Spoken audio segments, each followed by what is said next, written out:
ସିଏ ମତେ ଆଣିକି ପାରାଦୀପରେ ରଖିଥିଲେ 3 ମାସ। ତାପରେ ପଇସା ସକାଶେ ଟିକେ ଅସୁବିଧା ହେଲା, ମତେ ନେଇକି ଯାଇ ଚୁଙ୍ଗୁଡି କମ୍ପାନୀରେ ଛାଡି ଦେଇକି ଆସିଲେ। ଆସି ସାରିଲା ପରେ ମୁଁ ଫୋନକୁ ଅପେକ୍ଷା କଲି, ଫୋନ ବି ସୁଇଚ୍ ଅଫ୍ ହେଇଗଲା। 15 ଦିନ ବି ସେଠି ବି ମତେ ହଇରାଣ କରିଛନ୍ତି। ମୁଁ ଆସିକି ଥାନାରେ ଦେଲି, ଥାନା ବାଲା ମତେ ଆମର 82 ମୌଜା କଟକ, ଯୋଉ ସେଠି ଥାନାରେ ଦେଲି ଭେଣ୍ଟେକା, ସେ ଥାନାରେ ଦେଲି। ଥାନାରେ ଦେଇ ସାରିଲା ପରେ ମତେ କହିଲେ ଯେ ଆଉ ତମେ ଯାଉନ ତା ଘର ଦୁଆର ପାଖେ ବସିବ, ଭୁଲଟା କରିଛ ଯୋଉଠି ଯା ତା ଘର ଦୁଆର ପାଖେ ବସିବ, ଏମିତି କହିଲେ ଥାନା ବାଲା। ମାନେ ମୁଁ ତଥାପି ତା ଘର ଦୁଆର ପାଖରେ ସକାଳ 8ଟାରୁ ରାତି 8ଟା ଯାକେ ବସିଲି। ଆଜି 3 ମାସର କଥା କହୁଛି।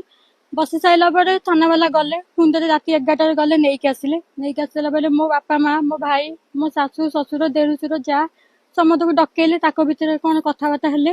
ହେଇସାରିଲା ପରେ ମୋ ଭାଇ କହିଲା ଯେ ଡାଇରେକ୍ଟ ଆମେ ତାକୁ ଆଉ ଗ୍ରହଣ କରିବୁନି।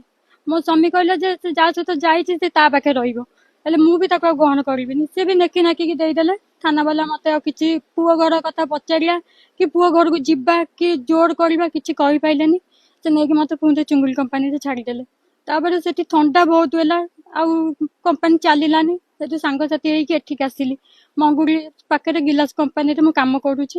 କାମ କଲା ଭିତରେ ଗିଲାସ କମ୍ପାନୀରେ ଟିକେ ଅସୁବିଧା ହେଲା ଚଳିବାକୁ ସାଙ୍ଗସାଥି ଭିତରେ। ସେଠୁ ଆଗକୁ କହିଲି, ମୁଁ କହିଲି ଦେଖ ମୁଁ ଏମିତି ଏମିତି ଅସୁବିଧାରେ ପଡିଛି, ମୁଁ କୁଆଡେ ଅବିକା ଯିବି। ନା ତୁ ବ୍ୟସ୍ତ ହନି, ତୁ ଯାଇକି ଥାନାରୁ କେସ୍ ଉଠେଇ ଦେ, ମୁଁ ତୋ ପାଖରେ ଯାଇକି ରହିବି। ମୁଁ କହିଲି ତୁ ଯୋଉ ଜାଗା ମତେ ନ ରଖିଛୁ ମୁଁ ଥାନାରୁ କେସ୍ ଉଠେଇବି ନାହିଁ।